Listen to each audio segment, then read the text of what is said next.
Okay, this is Excel Module 1, Independent Challenge 2.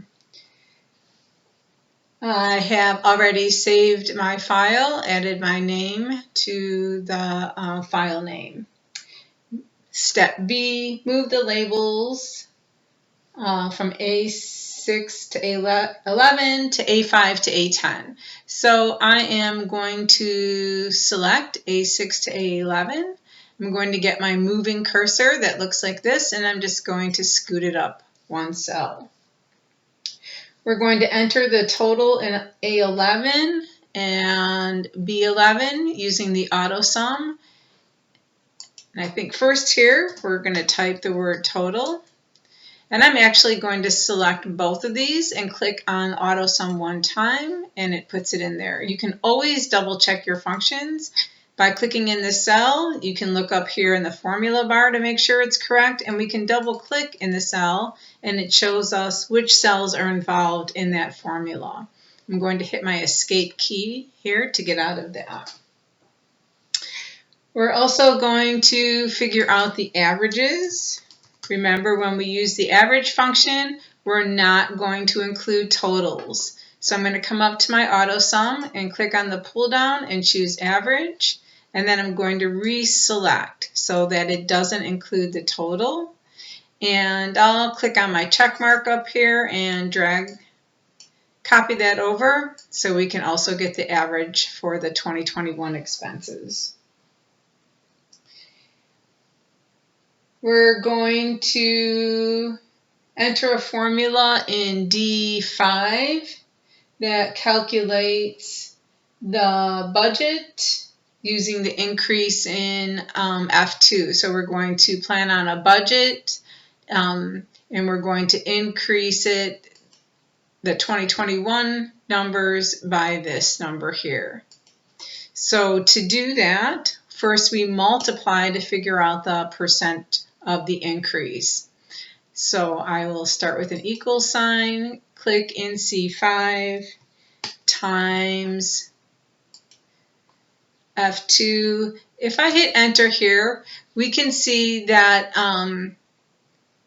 this is just the increase number. It doesn't show us the whole budget. So we want to see the total number. So we need to come back and add this number to this number to see our total increase. So I'm going to come back and do that again. Equal sign, C5 times F2, and we want to copy this formula down, and we want to multiply all of these numbers by this number. So we're going to use absolute cell reference here. I pushed my F4 key to put my dollar signs in. You can type them in if you want. And then we will add back. We don't need to use any parentheses here. You can if you want, but due to the order of operations, it's always going to multiply first, which is what we want it to do, so we're good to go. And I will click on my check mark, and I will copy this down. And I guess we're going to copy it down to here. Then to get our average over here, I'm going to click and copy my average function going in this direction.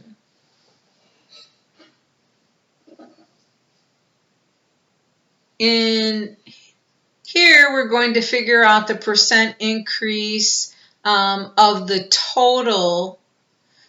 We want to look at the total increase in expenses from 20 to 21. And I think this heading is misleading, so I'm actually going to update it.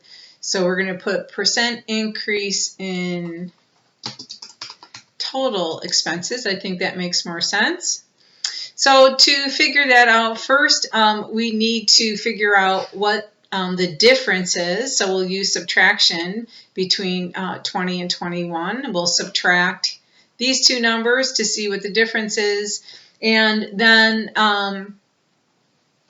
we will